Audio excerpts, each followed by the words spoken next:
Well, hello again, and welcome to another very special episode of Holding History. This is the one where I get to show you my very favorite coin right now, and it is the crown jewel of the $1,000 silver set.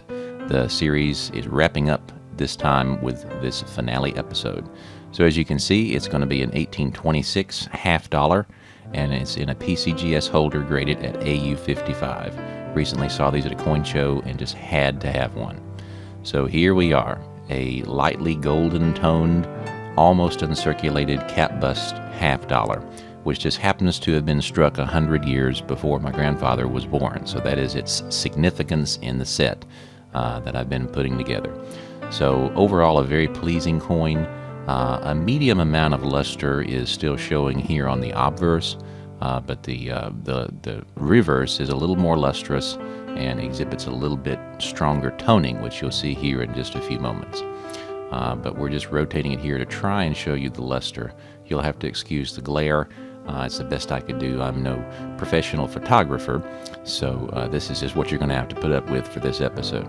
As you can see, a little bit of a cartwheel effect still around in the stars, but a very clean example. Nothing particularly distracting here on the obverse, a little bit of bruising, if you will, under her eye.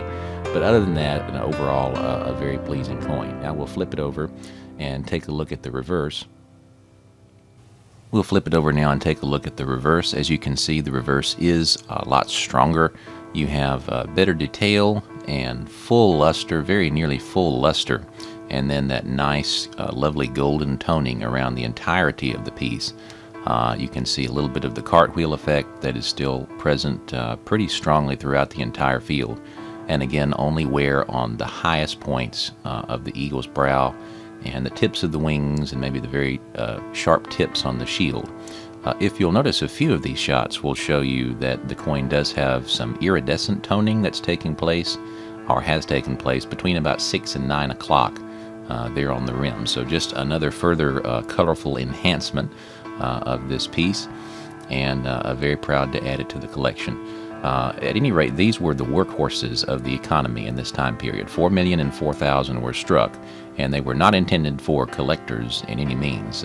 They were circulating coins, and in an era of hard money, it was very important to have silver and gold coinage circulating, and in order to facilitate the economy. So at this point, we're going to break off into something a little different. I've put together a documentary, if you will.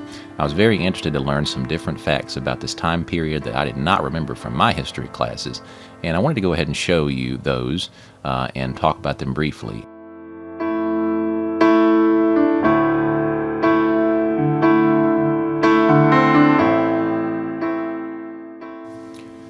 So in 1826, the United States was emerging from a period that was known as the Era of Good Feelings.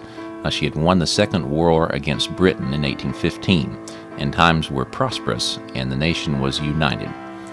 The original two-party system had given way in favor of a basically single-party system, and most Americans identified as national Republicans. But by 1826, the era had come to an end, and political rifts were growing that would soon give rise to a second-party system once again.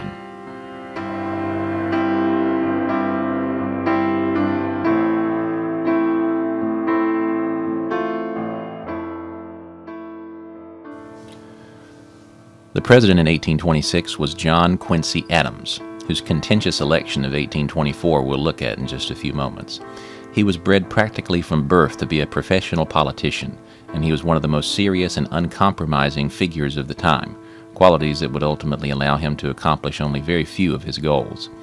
He had a grand design for a system of stone roads and canals that would connect all the states of the Union at the time, and had conceived of a national university, neither of which ever materialized for him. He was an establishment president with the backing of the political elite, but had no fans among the growing western and southern frontiersmen.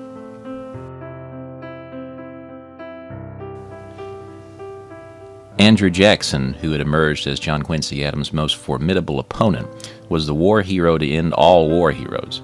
He was credited with the defeat of the British at the Battle of New Orleans, which paved the way for the era of good feelings that the nation had enjoyed for years.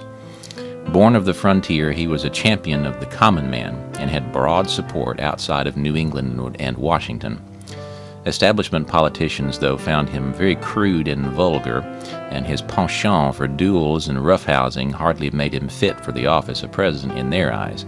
After all, he had killed at least one man in a duel and wounded quite a few others, and even carried a bullet in his shoulder from a previous duel.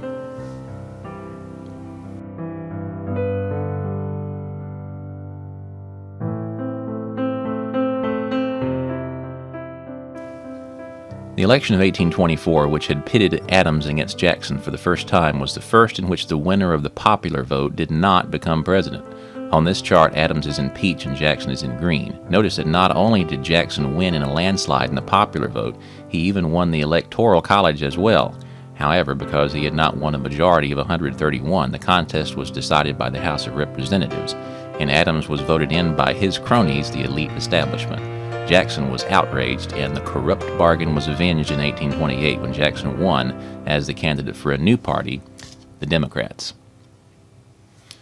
So the years following would lead to a reversal of many political conventions, including Jackson's hatred of the bank that drove him to kill it in the 1830s, setting up a national financial panic that plagued the U.S. for several years after that.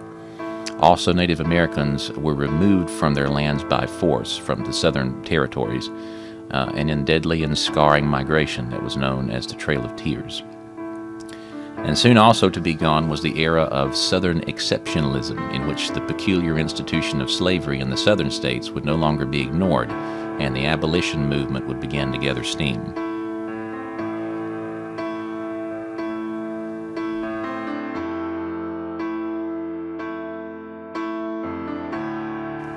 Before we conclude, we'll take a look at perhaps the most patriotic coincidence in American history.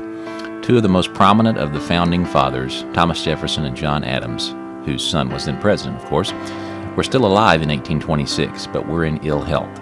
On July the 4th, 1826, exactly 50 years to the day from when both men had put their lives on the line and signed the Declaration of Independence along with so many others, both passed away within only a few hours of each other.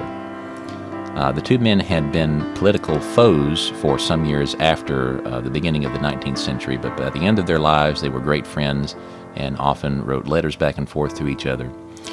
It is said that John Adams' last words were a simple inquiry about Jefferson's condition. "Thomas Jefferson survives?" he asked.